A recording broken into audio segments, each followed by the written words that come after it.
cerul meu scriu povești cu lumină, cuvintele dansează pe coarda mea fină. În tăcere găsesc răspunsuri ce dor, un cântec, o viață, un freamăt ușor.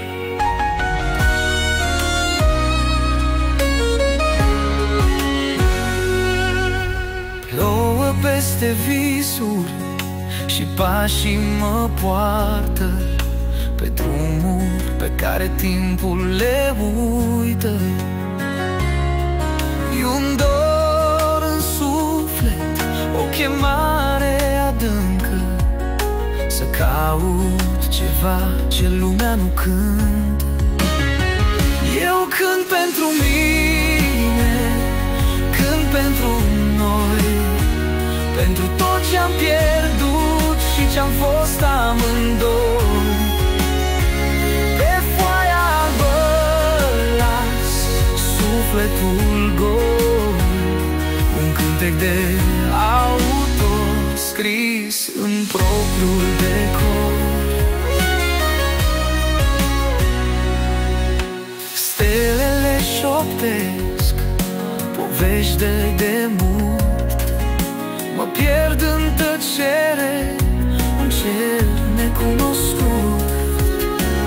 Penele scriu, dar nu pot să-ți spun cât dor e în tăcere și cât foc în drum.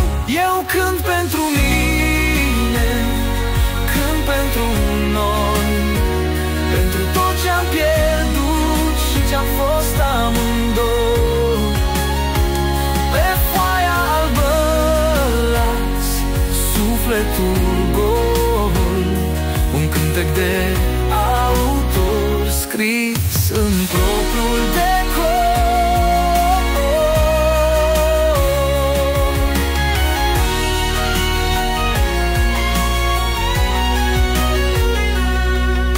Din umbrele serii renasc amintiri, între două acorduri mai fac opriri.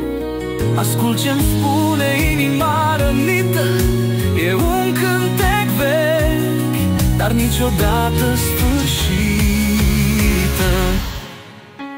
Eu cânt pentru mine, cânt pentru voi, pentru visele care nu pleacă din noi.